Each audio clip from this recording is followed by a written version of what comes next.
Kita langsung ke Pak Amin Rais sebagai tokoh nasional. Pak Amin Rais melihat perkembangan saat ini, versi Pak Amin Rais prospek seperti apa Pak mengawal NKRI? Baik, Assalamualaikum warahmatullahi wabarakatuh. Waalaikumsalam warahmatullahi wabarakatuh. Jadi mengawal NKRI itu gampang diucapkan, tapi amat sangat berat untuk dikerjakan. Ya. Saya mengajak saudara-saudara sekalian itu sebentar menoleh kedua negara yang bubar, yang sebabnya itu sama. Ya. Jadi USSR, Union of Soviet Socialist Republic, itu negeri superpower setara dengan apa? Dengan Amerika. Itu negara tahun 17 berdiri, kemudian berkembang dengan segala macam kekuatannya, 70 tahun lebih kemudian bubar. Ya. Jadi waktu itu ada presiden yang reformis, namanya Gorbachev, untuk menghentikan kemerosotan Uni Soviet itu. Dia mengobati dengan 3 tema penting, yaitu glasnost, demokratisasi dan perestroika. Ya. Jadi keterbukaan, glasnost, kemudian demokratisasi, ya, dan yang ketiga adalah restrukturisasi ekonomi, mengenai ekonomi. Ya. Tapi tiganya itu too little, too late. Akhirnya bubar, wassalam, ya. Dan sekarang negara itu jadi major power saja. Rusia bukan superpower lagi. Dan negara yang lainnya itu Uzbekistan, Kazakhstan dan lain-lain negara mediocre. Ya. Padahal saya katakan di sini jangan lupa Uni Soviet itu pernah bangga merasa negara sangat kuat karena tidak ada yang menandingi kekuatan intelijensinya. KGB itu lebih hebat dari CIA, FBI dan lain-lain. Ya. Dan kedua ada Partai Komunis yang monolitik, yang dari pucuk sampai ke desa itu cengkeraman kekuasaan itu sangat kuat. Ya. Kemudian dia punya tentara merah, ya, yang paling terbaik di Eropa, sehingga tentara Hitler dulu yang jadi juggernaut kereta besi militer mengalahkan semua negara tetangga, sampai di Rusia itu ambles kalah. Ya. Tapi lihatlah saudara-saudara, 10 tahun lebih sedikit itu bubar. Sampai sekarang sudah tinggal kenangan masa lalu. Ya. Lihat Yugoslavia.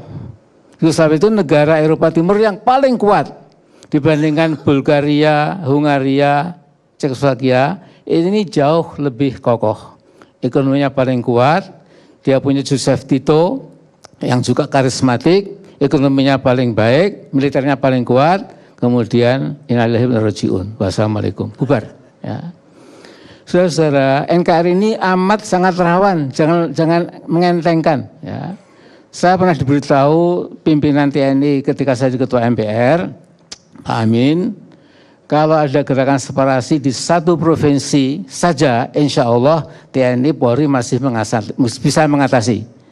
Kalau 2 provinsi separatismenya itu meledak, ya, ini maaf misalnya ya, GPM sama GAM, dua-duanya sepakat untuk berontak bersama-sama, itu bubar Pak. Indonesia ini bubar.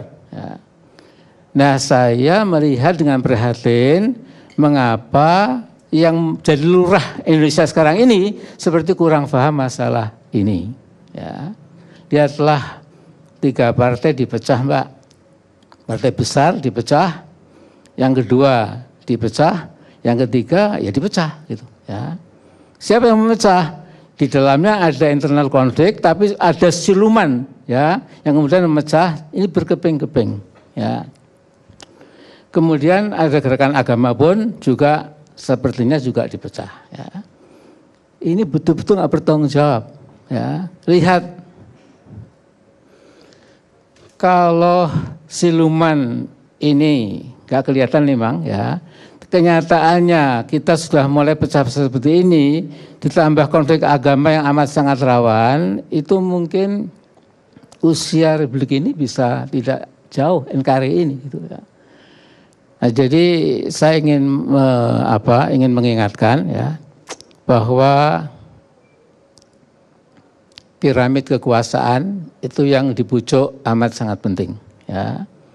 Jadi kalau pepatah Melayu, guru kencing berdiri, murid kencing berlari ya. Saya kira pemimpin juga sama. Kalau pemimpin kencing berdiri, rakyat kencing berlari ya. Memang ada joke kalau pemimpin kencing berlari, rakyatnya katanya kencing buat tanggal 8, jadi lebih berliku-liku ya. Nah ini amat sangat penting dan kita racing against time, kita berlomba dengan waktu ya. Jadi ini betul Pak Wakapolri, ini bukan tanggung jawab Polri saja, bukan TNI, kita semua ya. Tapi tolong ya, kita perlu percontohan ya. Tolong nasional itu segera jangan sampai ada partai pecah malah mungkin disyukuri karena lemah.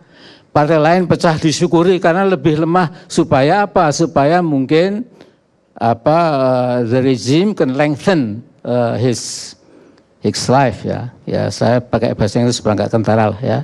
Jadi Jadi ini saya kira poin yang sangat kita garis. Yang kedua ya. Yang kedua tadi Pak Zul, kemudian Pak Anies ya, yang lainnya juga sungguhnya walaupun tidak langsung ya. Tapi lihat ya, seluruh negara apakah itu kekaisaran atau republik atau kerajaan atau emirat atau kesultanan apapun bentuknya itu pasti runtuh ya kalau tidak ada keadilan ya. Jadi saudara-saudara yang dikatakan Pak Anies tadi kan di depan hidung balai kota, di depan hidung istana ada seperti itu keadaan yang timpang sekali ya. Ini sekarang refleksi daripada keadaan nasional kita juga ya. Nah padahal kalau saya sebagai orang Islam itu setiap khutbah Jumat itu 95% khotib sebelum turun dari mimbar akan jadi imam sholat itu pasti membaca ayat innallaha ya'muru bil adli wal ihsan. Sesungguhnya Allah memerintahkanmu untuk menegakkan keadilan dan berbuat kebaikan ya. Nah kita punya Pancasila itu ada 3 kata, ada 5 kata kosakata dari Al-Quran ya. Kemudian yang adil dan beradab ya. Adil ini saya pernah tanya Pak Mantep Sudarsono, Pak Kiai Oce itu ya, Oye ya, Pak Mantep ini kata adil ini bahasa Jawanya apa? Bonten-bonten Pak Amin. Bahasa saya betul-bonten tidak ada. Saya tanya di bahasa Indonesia atau Melayu ada enggak di dalam bahasa kita itu kata adil? Tidak ada ya. Jadi ini adil ini sebuah kata yang sakral saya kira ya. Kebetulan kita letakkan di sila kedua dan di sila kelima, yaitu kemanusiaan yang adil dan beradab, dan yang sila kelima keadilan sosial bagi seluruh rakyat Indonesia ya. Ra'iyah itu bukan bahasa Jawa juga, ini ahli bahasa Arab, bahasa ra'iyah, rakyat ya. Kita punya majelis perwakilan rakyat, kita dewan rakyat itu dewan majelis itu adalah kata-kata yang hulil sakral lah gitu ya. Nah jadi saya ingin mengajak pimpinan nasional, para elit dari manapun datangnya, tolong ini keadilan jangan diremehkan ya. Rakyat kita ini memang kelihatan tenang-tenang saja, tapi itu jadi silent majority ya. Kalau keadilan sosial, ekonomi dan lain-lain itu diabaikan, saya khawatir suasana makin eksklusif ya.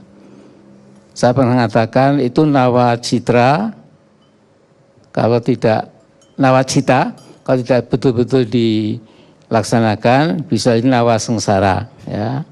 Trisakti pun sekarang sudah jelas sekali Mbak ya. Trisakti itu antara lain berdikari ekonomi, ya. Utang kita makin banyak. Iya. Ketergantungan kita ke luar juga makin banyak. Ketergantungan politik pun saya kira kita tahu, ya. Kita punya foreign policy Ya. juga berorientasi ke sana, ya. Dan terakhir, ya saya mengatakan pilkada ini insya Allah ya kita punya semacam perhitungan tidak begitu akan menggoncangkan, ya. Iya. Tetapi yang jelas saya membaca perlahan-lahan NKRI ini dihantui dengan penyakit kanker terminal, ya, yaitu ada semacam ketidakadilan sosial, ekonomi, hukum, ya, bahkan juga pendidikan dan lain-lain, ya. Karena itu saya mohon, ya, ini buat kita semua, acara ini adalah sesuatu yang jadi wake up call, ya. Yang mudah-mudahan soal keadilan ini jangan diremehkan, ya. Baik. Dan mudah-mudahan di depan kita tidak mengikuti nasib Uni Soviet maupun Yugoslavia. Baik. Terima kasih. Terima kasih Pak Amin Rais.